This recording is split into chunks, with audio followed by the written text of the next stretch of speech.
عورت کا وطر پڑھنے کا طریقہ جدا ہے اور مرد کا وطر پڑھنے کا طریقہ جدا ہے، دونوں کے وطر پڑھنے میں فرق ہے۔ بعض لوگ یہ سوال کرتے ہیں اور اس میں کنفیوز ہوتے ہیں، اس کی تفصیل سمجھ لیجئے گا۔ یہ بات یاد رکھیں، وطر کی نماز میں سب سے پہلے نیت کرنی ہوتی ہے 3 رکعت وطر اللہ کی رضا کے لیے۔ صرف پہلی رکعت میں سبحانک اللہ پڑھنی ہے، باقی دونوں رکعتوں میں سبحانک اللہ نہیں پڑھنی۔ اور تینوں رکعتوں کے اندر، کیونکہ 3 رکعتیں وطر کی ہوتی ہیں، تو تینوں رکعتوں کے اندر سورہ فاتحہ بھی پڑھنی ہوتی ہے، اور سورہ فاتحہ پڑھنے کے بعد سورت بھی پڑھنی ہوتی ہے، یعنی قل ہو اللہ پڑھ لیں یا کوئی اور سورت پڑھ لیں، سورت بھی لازمی طور پر پڑھنی ہوتی ہے۔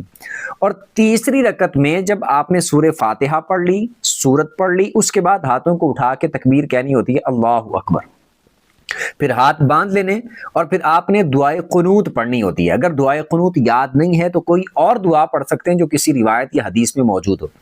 دوسری رکعت میں جب آپ نے التحیات پہ بیٹھنا ہے تو صرف التحیات پڑھنی ہوتی ہے، درود اور دعا نہیں پڑھنی۔ تیسری رکعت میں جب بیٹھنا ہے تو تب التحیات درود دعا کمپلیٹ پڑھنا ہے۔ مرد کے لیے اور عورت کے لیے، دونوں کے لیے سیم طریقہ ہے۔ بعض لوگ جو یہ سمجھتے ہیں کہ عورت کا جدا ہے یا مرد کا جدا ہے، تو ایسا نہیں ہے۔ مرد اور عورت دونوں کا وطر پڑھنے کا طریقہ بالکل سیم ہے، ان میں کوئی فرق نہیں ہے۔